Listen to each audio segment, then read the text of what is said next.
grants for those who are like more advanced in their career, we see that we are far from the pool, and that from the beginning there is an issue with the number of female applicants to those grants. We are around 30%, both for starting and consolidating grants. And there is another issue immediately visible, which is there is a slight drop in terms of percentage point between the proportion of female candidates and the proportion of grantees. So on the top of the initial bias, which is that we do not have the full pool applying, but only a fraction of it, we see that there might be some gender bias involved in selection. And that when it comes to advanced grants, it just reflects and amplifies actually the situation we have in terms of vertical segregation in research. And this curiously applies also to fields like social sciences and humanities that you see on the right of this chart, where there is a bigger proportion of women involved, above 60% of the European Union, and nonetheless 37% of applicants, 35% of grantees. And again, these are general figures at EU level, but when you look to the detail and specific of every single research funding system, here the French Research Agency, you see the same trend being replicated with about 30% of women applying, and less than 30% of women receiving grants, meaning that, again, a sharp gap with a pool of potential applicant and a smaller gap added on the top of that in terms of selection. Why is that so? Maxime, yes. sorry to interrupt you, 5 minutes, okay? To yes. the end? Thank you. That's okay. And so basically, how is it happening? It is happening because there is a process of selection. And when it turns personal, as shown by those figures, which are quite old already, over 10, like nearly 10 years ago for the Dutch agency, and we will have a presentation coming from that side after, we see that this can be documented at the level of interviews in particular. So when the things turn personal, and that you have the opportunity, unfortunately, if not controlling them, to apply the gender bias that you may have as a member of a selection committee.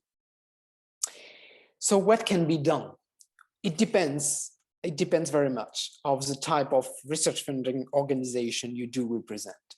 For those which are a minority, I must say, which have the capacity to contributing to setting the research agenda, for instance, through identifying new research priorities, through opening pilot calls on specific topic considered of national interest, and in reallocating resources, amount of money for one or another discipline, for one research area or another, then they have more opportunities to adopt a gender-sensitive lens. One way to do that is to evaluate the benefits, the potential risk as well associated with new research area from a gender perspective. It's simply to check whether this new endeavor in terms of producing knowledge will produce similar benefit for men and women, or whether it will contribute to reinforcing potentially some inequalities. It's a bit the principle of gender-sensitive budgeting applied to research funding. It's also about fostering pluridisciplinarity approaches, because usually, due to horizontal segregation, the fact that men and women do not concentrate to the same extent in respective research area, it is important to involve those research areas or subdisciplines within a particular field where women will be more represented in order to foster research balance. That's also about integrating gender-sensitive standards for qualifying projects, about integrating gender knowledge across the new research areas so that you correct the situation we have seen with only less than 2% of research work taking into account sex and gender variable. You can correct them when you, at least for those new areas that you shape, and to monitor and evaluate project from a gender perspective. But that does not apply to everyone, What does apply to everyone here in this virtual room is a capacity to recast project evaluation. That goes, for instance, with subscribing to Horizon Europe standards for project assessment and selection. So integrates the gender dimension as a potential award criterion and gender balance as a potential ranking criteria. And if not subscribing entirely to this new standard applied to Horizon Europe, at least you may consider to adopt progressive intermediate measures, adopting a gender-sensitive communication in the way you communicate and formulate the calls so that you attract more potential female applicants. Review dissemination channels, because this is also a matter of reaching out applicants. It depends where you publish, how you communicate about it. Again, favor pluridisciplinarity also in evaluation so that you can support gender balance and diversity in teams. Enforcing bonuses. This is something done, for instance, by the Technological Agency of the Czech Republic for a determined call in order to mitigate gross gender imbalances. So the bigger the gender imbalances, the bigger the case for positive action, and encouraging the integration of gender knowledge in teams and research design, which you can do as well through recommendation and guidelines attached to new research project calls. But finally, and I will conclude there, all of that is nearly impossible to do if you do not engage in challenging gender neutral notions of merit and scientific excellence, because you are, as research funding organization, crucial agent in promoting meritocracy, merit-based selection, and in promoting standards which are also attached to a certain metrics of scientific excellence.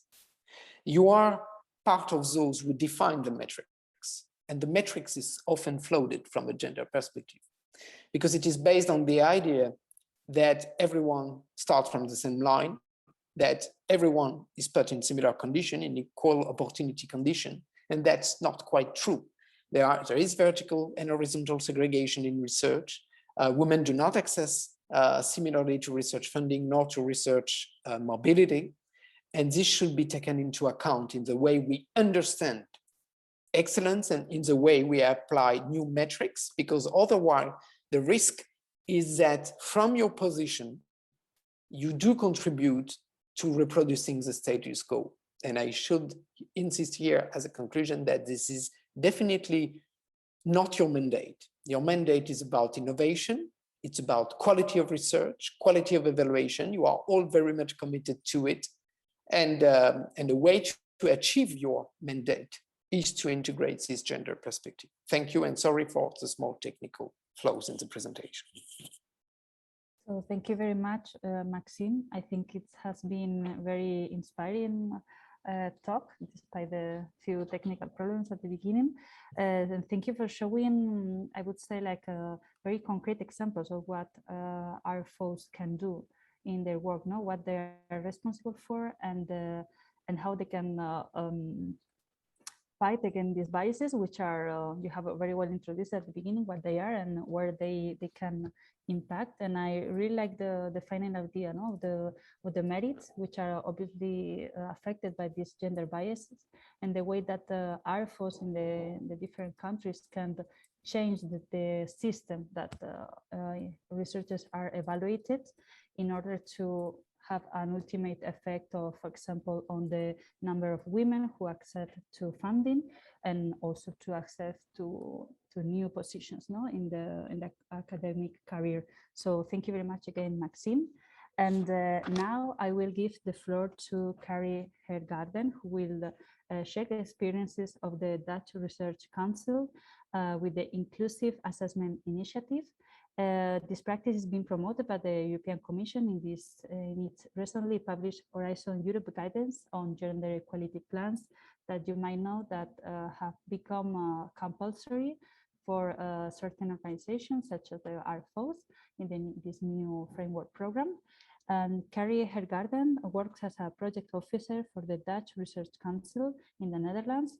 Throughout her studies and careers, she always felt committed towards involving diverse and intersectional perspective in everything she does. After completing both her master's degrees in communication studies and gender studies, she worked for the ERC in Brussels, where she was a member of the gender working group.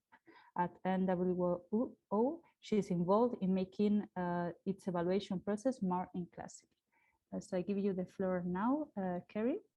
Whenever Thank you you. want. 20 minutes, please, for your presentation. Great. I will start sharing my screen. So I hope that's visible for everyone. So thank you for having me and for the introduction. I will tell a little something about our inclusive assessment initiative here at NWO, which is actually short for the Dutch Research Council, but then in Dutch, I will spare you the Dutch name.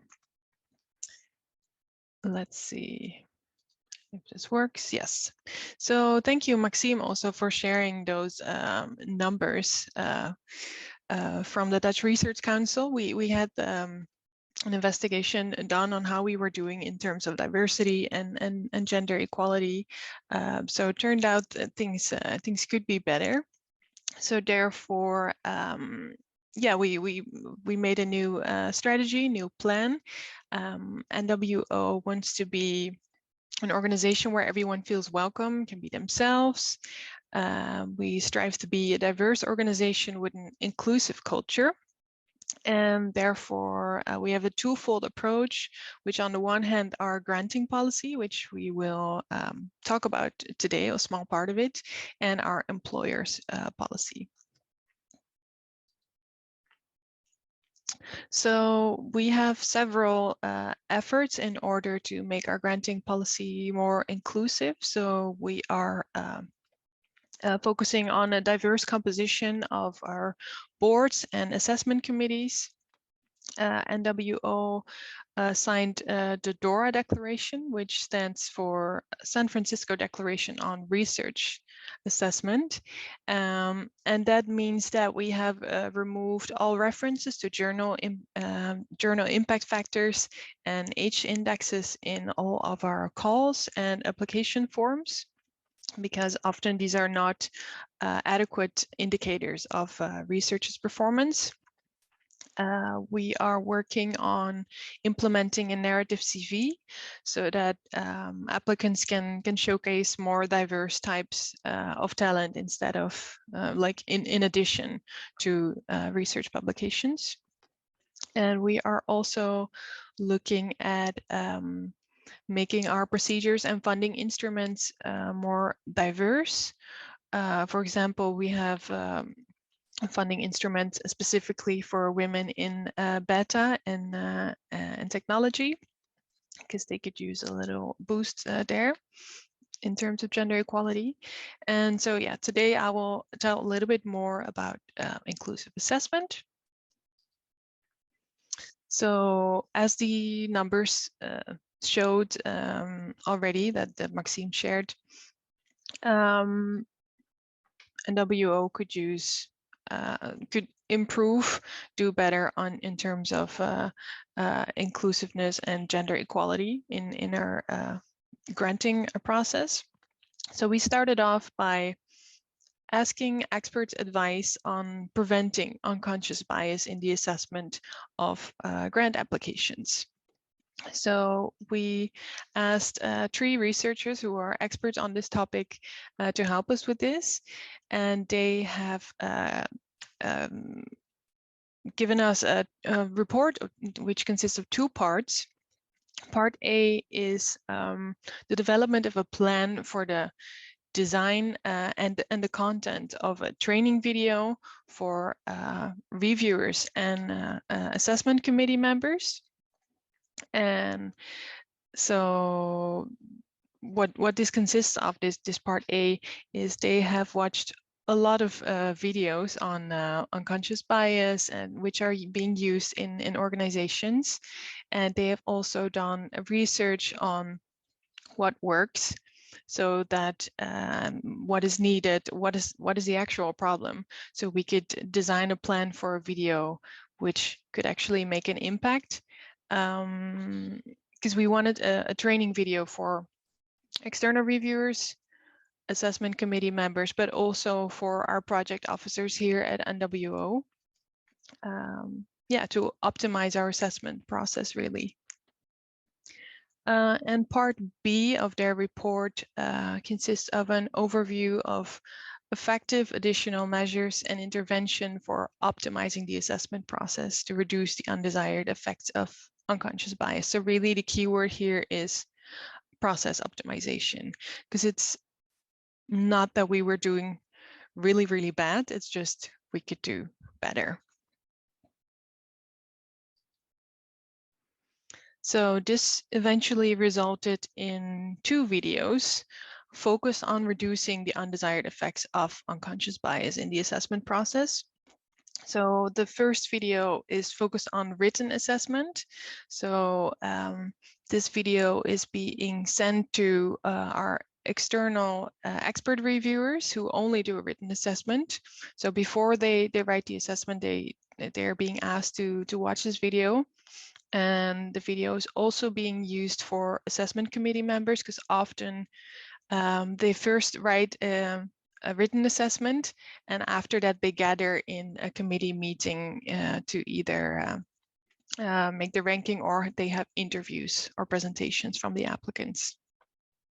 So the first one is for the written assessment, and then the second video is for assessment committee meetings. This is focusing on group dynamics and evaluating interviews and presentations. And both videos contain practical tools and tips.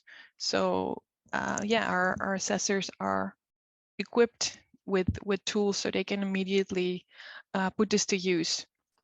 Because we wanted it to be, we wanted to give them something practical so they could immediately work with that. The videos are focusing on broadening the often ideal limited ideal image of what a good researcher or a good research proposal should be. We will watch the video in a second so you can see for yourself. And here you can see 2 screenshots taken from the video, and you can see that we are using an abstract style, and we chose for this in order to not reproduce the stereotypes, because if I ask you, how does the ideal researcher look like, the prototypical researcher, you may think of certain things, and we didn't want to reproduce those stereotypes further, because we are using these videos to actually step away from this. So having said that, I think we should watch the video. So let me try to share it and see if that works well.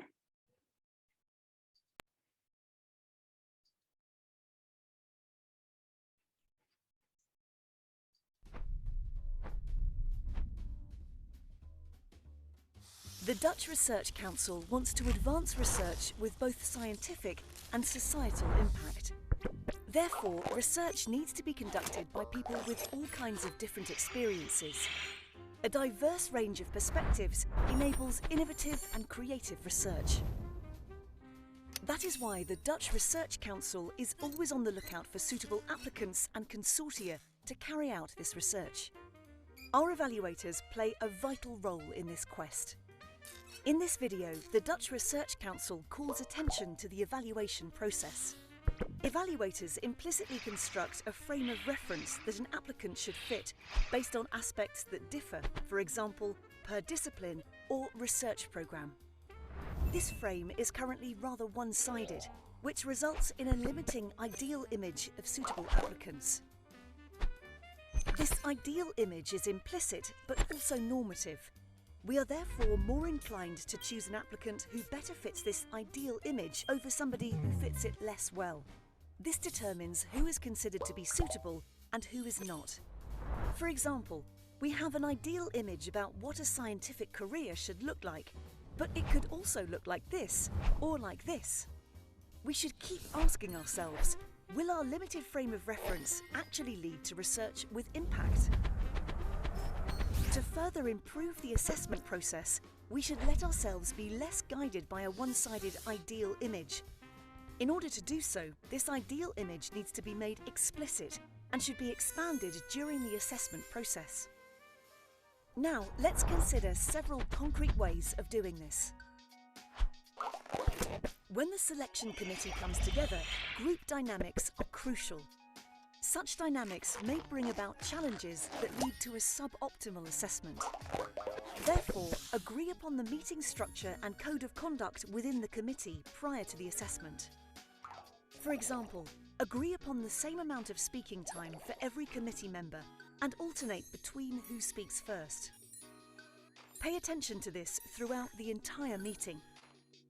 Similar agreements should also be made for the group discussion about the proposals and applicants. Are the criteria provided by the Dutch Research Council clear for everybody? What is the weighting of each criterion, and how will the criteria be interpreted and possibly compensated? Make this explicit together so that you are not subconsciously led by a one-sided ideal image. Agree to be alert to biased language, such as language influenced by ideal images, which will result in one proposal gaining an advantage over another. Such agreements help to create a group dynamic in which everybody can be held accountable if the made agreements are deviated from. An interview or presentation can be part of the assessment process. For this, also agree on a clear structure in advance. That means discussing together which topics must be addressed and who poses which questions. Make notes and take the agreed upon criteria into account. Limit your assessment to the content provided by the applicant. Avoid taking irrelevant characteristics or informal interactions into account. Use your notes as a basis for your contribution during the committee meeting. Also, when presentations and interviews are discussed, be aware of biased language or arguments that are not relevant for the assessment. Hold each other accountable if that happens. Spend an equal amount of time on discussing each application. And don't just motivate why proposals fail to meet the criteria, but also make sure to motivate why they do meet the criteria. Finally, never discuss proposals and applicants with other committee members outside of the formal meeting. These were some concrete ways to improve the assessment process. Science with impact requires different perspectives. Let us expand our frame of reference together to make room in the assessment process for a multifaceted image of suitable applicants. That's how we work together towards innovative and creative research.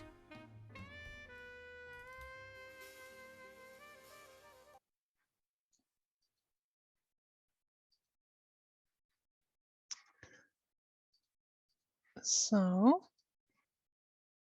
yes, so that was the video on group dynamics, and we're actually, I don't know, can you see my screen? Am I sharing it? No, not yet. Not yet. Nope. Yes, there it is, right? Yes. Good.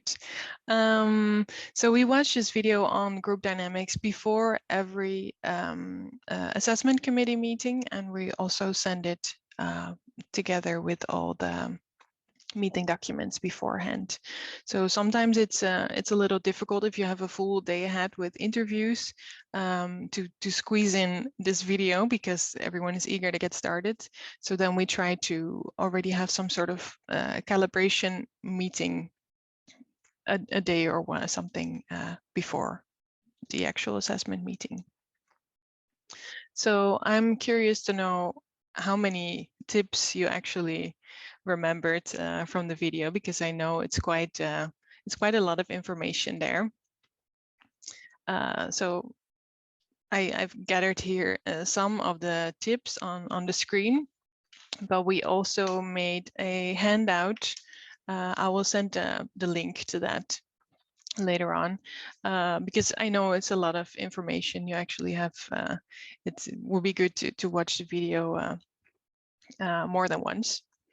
So yeah, I guess the takeaway is that we focus on ideal images, how this leads to a limiting framework, which leads to bias in assessment. And then, this really, the effect is that there's a double standard, which leads to more like the benefit of the doubt for applicants and applications that do fit the ideal image, and it leads to negative consequences for those who don't fit the ideal image. So and then of course there's the practical tips and tools on how to work on that. Let's see. So how do we implement this video? Like I said, we watch it before every meeting. We have created a web page where there's all the tips are there, the video is there, and all the tips are there, including all the sources. Because, like I said, in the report that's been delivered, part A and B, there's a lot of research went into there. So we made a website where everything is listed, including sources that you could check out. We have a handout where all the practical tips are listed, and it can be used to literally hand it out during assessment meetings. So that committee members can agree on these rules or these tools, really, and use them together.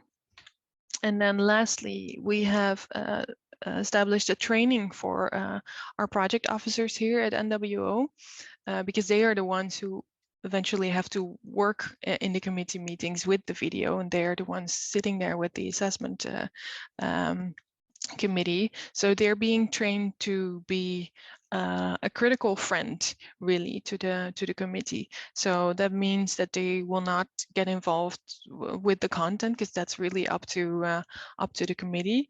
But they are a critical friend, so that they can remind them of agreements that they made in the beginning of the meeting. So I guess that's it. I don't know how I'm doing on time, but that was it for me. Thank you very much, Carrie. You just were on time. Super. So thank you very much for this interesting video and presentation on the measures you're implementing. I'm very curious about the resistances to these measures, when you present it to the evaluators. And I will give now the floor to Alan Denise from Yellow Window, who will be sharing this last part of the question and answer. So, and I have this first question about the resistances and also about the results of these measures you are implementing, if on dealing with unconscious bias, if you have already noticed some change, no? But I'm okay if there are other questions to wait for my answer. Thank you. Should I start or? Yes, please, Carrie, because to the participants, please put your questions in the chat. That would be the easiest way, because the group is large. And then I will pick up your questions and ask them to Maxime or Carrie. But indeed, Carrie, if you can answer the question on the reactions and the resistances you faced after using the video.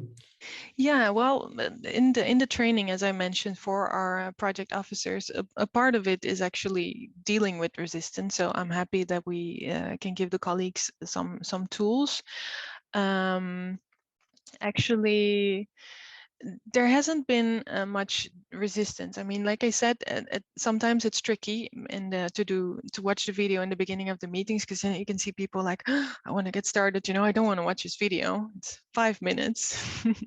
But there haven't been any negative reactions, to be honest. I think everyone is aware that we should work on more gender equality, more inclusivity, really. So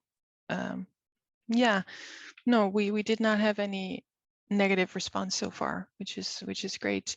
And for the results, well, we only recently started this whole trajectory of implementing the video, and we're also not fully done. I mean, not all the colleagues are trained yet, so it's still a work in process.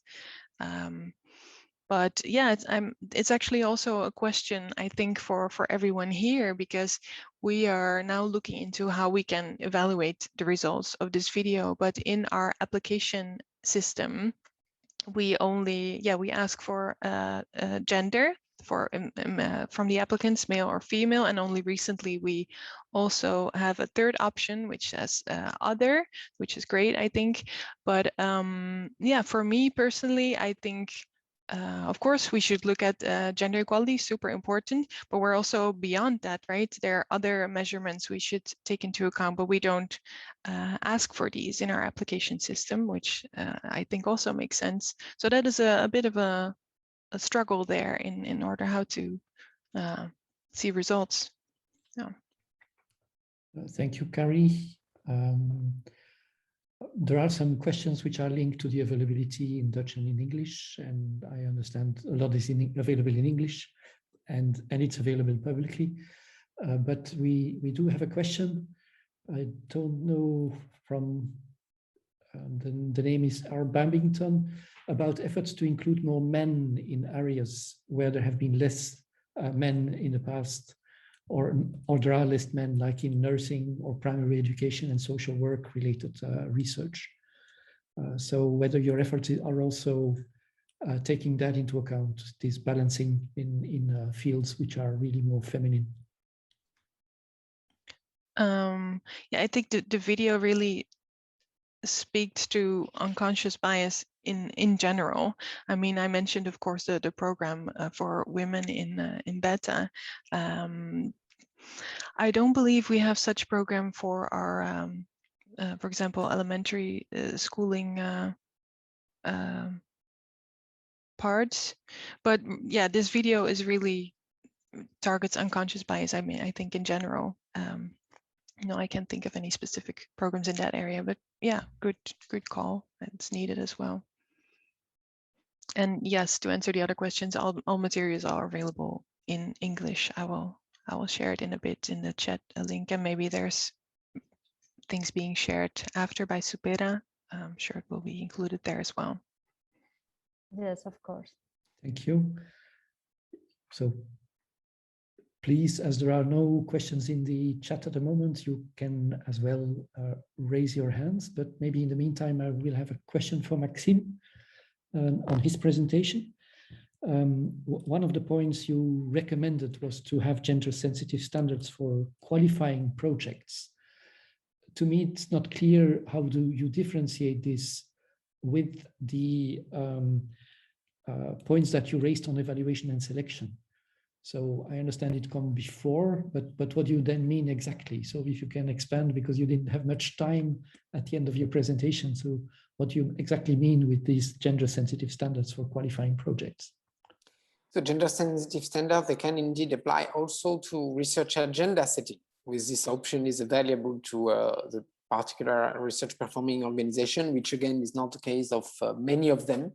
It's the case of those which have in their mandate the possibility to raise new research question, to point out new research direction, also in link with the European or national priorities. But when this case arises, you can apply a gender-sensitive lens to the selection of the new research topics or areas to be covered by new research calls, for instance, or by reallocating resources across research areas. And this comes indeed prior to actual project selection. And when it comes to project selection, well, we had different examples. There are different examples also available on the GEAR tool and on different project websites, including the SUPERA one. Thanks for pointing out to the Czech experience. And those initiatives are actually taking ground progressively among research funding organizations, and they can be of really different nature, from bonuses, as in the Czech Republic, through adapting to national standards, the one promoted by Horizon Europe, like gender balance in team, the way you will integrate the gender perspective in the research content, itself, how the opportunities are distributed across the project in terms of disseminating results, in terms of conducting experiment, in terms of reaching out different audiences. So that should actually follow the full research life cycle and be reflected in the way those projects are not only selected, but also monitored and assessed when they are.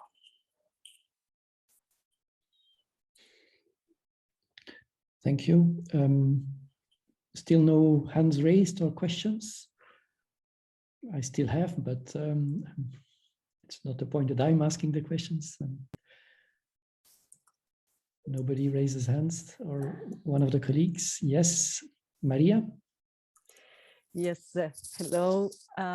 Yeah, let me put the video on. Yeah, it's more than a question. It is a reflection on your response, Carrie, to the resistances a question by Angela, and I think I guess I mean that probably the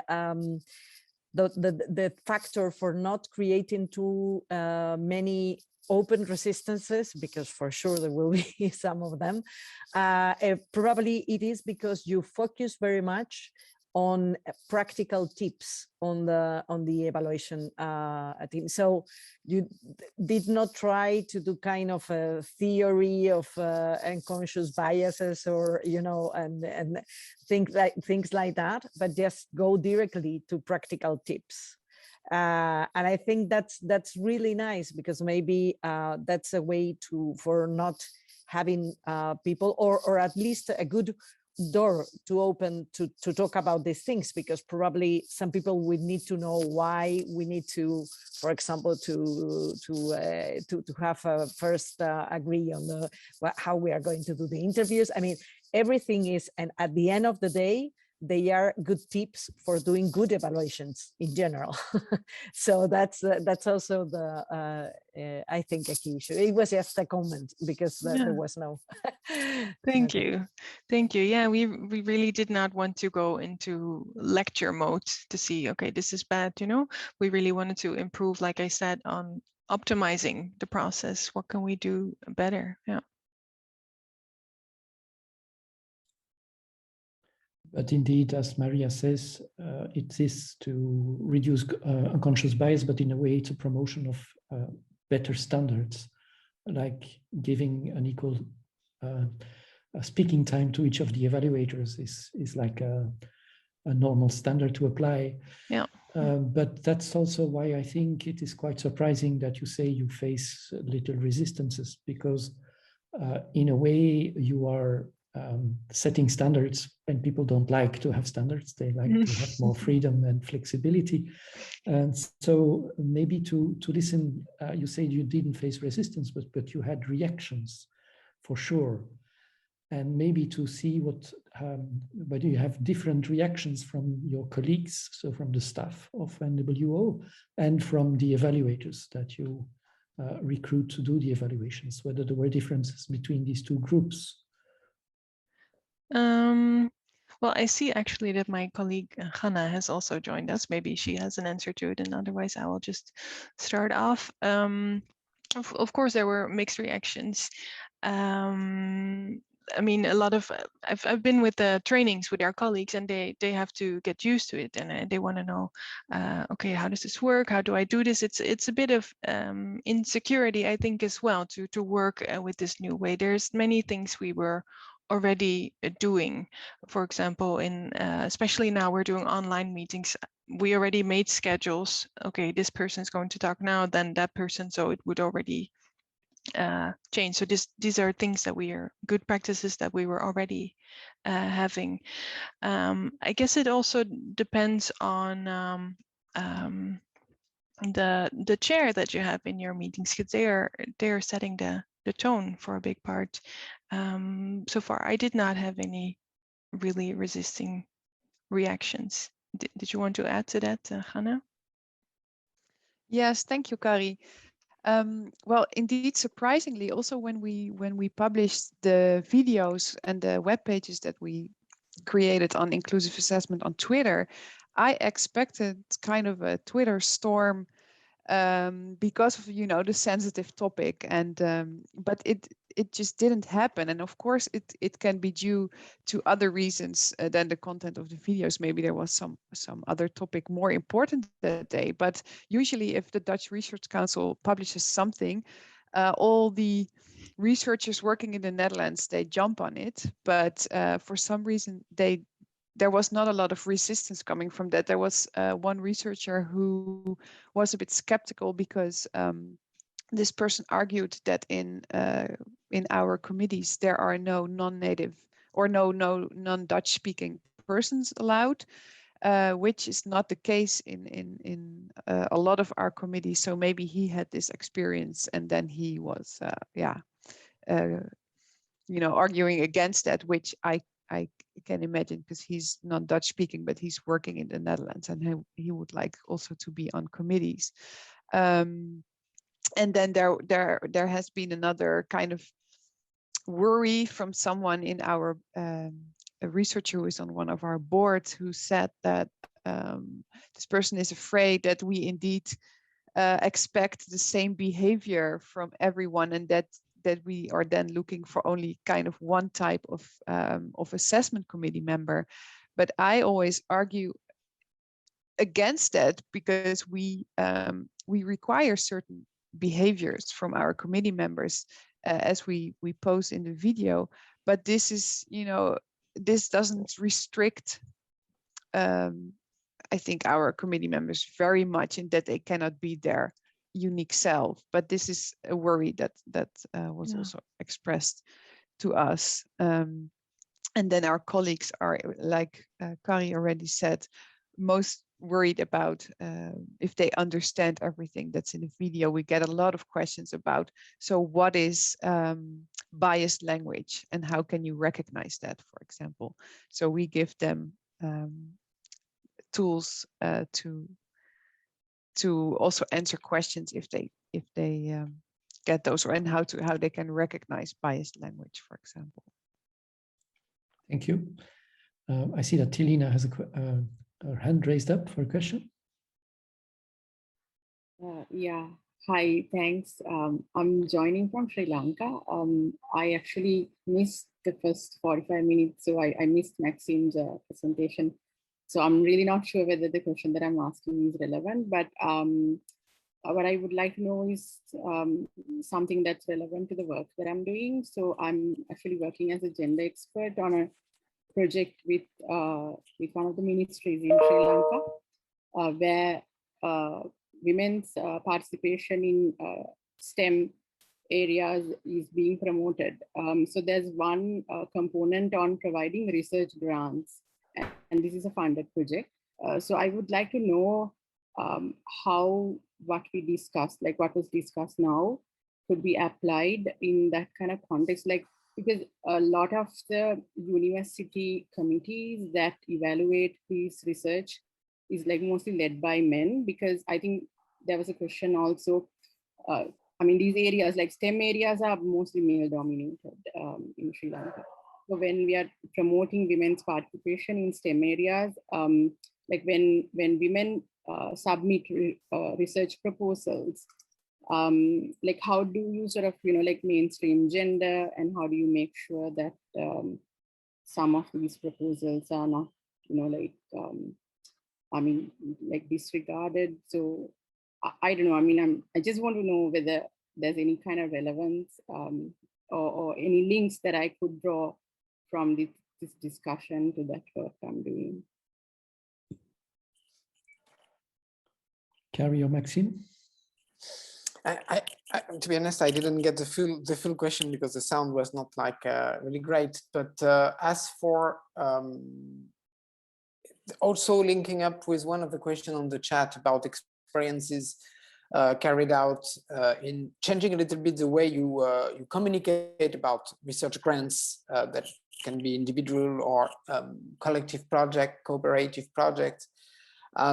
One thing I think is one thing I think is particularly important for STEM fields is this aspect of how you foster pluridisciplinarity, or how you can get out from the silo to which originally the call or grant application process would be directed. Because the way to foster gender balance sometimes is to get people involved from neighboring fields in STEM. That applies to other fields as well, but in STEM, I mean, you have on average about 30% of women involved in research, but then for computer sciences, it will be 15, and for other fields, it will be 45. So how do you manage to get people who are relevant and who might be interested and competent to apply for a particular grant or project application, while they are not coming necessarily from the field featuring in the title of the grant? And I think it's a way to do it, because you may have people who are, for instance, as clever and as prone to work on data, but they are not coming from that particular subject.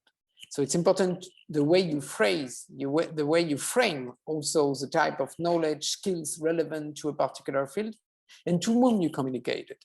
And we realize in those projects that research funding organizations tend to, but also universities tend to communicate in a narrower, through narrower channel, through silos, disciplinary silos, specific platform for communication. We do not reach out necessarily everyone, and this is detrimental to diversity. So certainly that answers only part of your question, but again, I didn't get the full extent of it. I think indeed, Tilina, that part of your question will be answered in the overview that Maxime presented. So that's one aspect. But Carrie, maybe you want to add something to what Maxime said? Well, I'm also not sure if I understood your question completely, but what I understood of it is that you are now involved in a program running to stimulate the participation of women in STEM science, and they're on the assessment panel are mostly men, if I understood correctly. Yeah, I know it's difficult, especially in some research fields, to have also women in the panels, but yeah, I would suggest to really make an effort to see if a more diverse assessment panel would be possible there.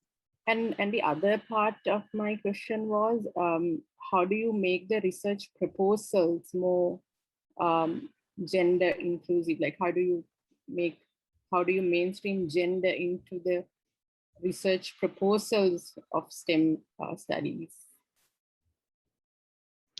Well, yeah, you could look at if you can do something with the criteria, just simply include it in the assessment criteria. If there's a diversity is taken into account for the consortium. I don't know if it will be a group of researchers working together. This is something that you could do, or include it in the application form. Ask the applicants to think about a diversity dimension in their research, how they will include it in the research group or in the research itself. These are two things that you may consider. Yeah, if I may, I will add that it's important also to cover the gender and content aspect, and that if you ask like applicants to cover the gender and sex variable in STEM fields, you also need to provide them with some references and resources to do it, to redirect them towards resources like GearTool, like gendered innovation, like the toolkit for gender and EU-funded research, and more recent initiatives where they can actually make sense of this injunction of integrating gender in STEM fields, because there are many examples. The one that I quickly went through in my presentation, but there are so many others. That highlight that gender and or sex are relevant to many STEM research, not all obviously, but many. I propose to move to other questions which we have received in between. One for Carrie on when did you start your inclusive assessment, and whether you already can see an effect in terms of women applying and success rates. Yeah, I already mentioned this briefly, I think, because it's quite fresh that we started with the videos, and we're still in the process of implementing it. And we are looking at a way of how we can measure the effect, because like I said, it's quite a delicate matter. Yeah, if Hannah has an addition to that, maybe you can put it in the chat or state it. So the answer is no, we do not. Yeah. No, not yet. But if you have any tips on how to measure this, they're mostly welcome. We are looking into it now, how we can go about this. Yeah. And then the second question is your experience with allocating the same time to each proposal. So yeah, that is tricky. Yeah. Also from my experience, that is tricky, because for some proposals there is just a lot of discussion there. What can help is to, like, if you're on location, to visibly in the room on a screen share a timer so everyone can see it. That helps, in my opinion, for people to be more aware of the time. So literally a timer that counts down. And yeah, it is a guideline. So I think it's good if people all commit to sticking to this agreement, and how it works in practice. Yeah, it can vary a little bit, but it's good to have to be aware of it, at least to make the commitment to try to do this. I think there are two elements here. It's the same time for each of the evaluators, but also the same time for each of the proposals, because some proposals need more time for discussion than others. So the consensus is faster. Yeah. Yeah. Okay. So you covered both. Yeah. I see we have a question from Lisbeth. Oh yes, thank you. Thank you. I tried to start my video. Well, it was a comment on the question on how success rates are changing with the work at the NWO. And I represent the Swedish Research Council, and we have worked with similar instruments like the one that was presented by NWO. We started in 2012. And we can see that the gap between success rate for men and women it's going better for women today. So we can actually see this is for we make statistics every year on the success rate, and we can see very clear that from when we started with this work, success rate for women are being higher for every year. Thank you for this sharing of information. And I think there will be an interesting exchange potentially after the meeting then to how do you actually measure it and that you see it's the effect. I want to go back to one of the questions in the chat from Hannah from NWO. Which is raising the points of how to attract more women to apply, which one could say it's outside of the scope of this webinar, but it's not, because it's also a bias. So women or certain researchers might consider for some reasons not that a call is not for them, or that they might not be successful. So it's another type of unconscious bias which we should fight. So it's a different one than the example of NWO that we heard, which is at the level of the assessment panels. But indeed, this bias exists as well at the applicant level and the self-selection of applicants, and explaining also the lower level or number of women applying. So are there experiences among the group here present linked to this aspect? And I, of course, start with Maxime and Carrie, but maybe also from other participants who might have experiences to take on this bias, which is also responding to one of the elements of the questions of Tilina earlier. who wants to take that up? Maxime, you have your hand raised, but I think it's from before. But still you can. No, it's from the previous question, to be honest. No volunteers? Yeah, the question is actually coming from my colleague, so I think we at NWO would like, like input. Yeah. So no candidates.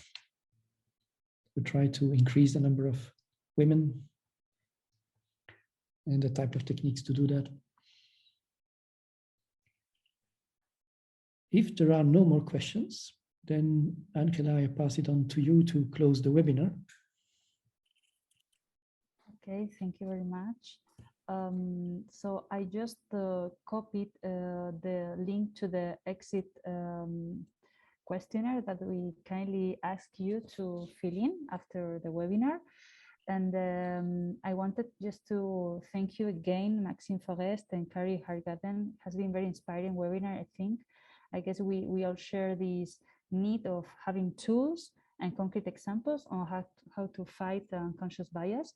I like that you have both focused on different things that RFOs can do. One more at the structural level on how to change the way call for proposals are designed, and then how projects are monitored and evaluated.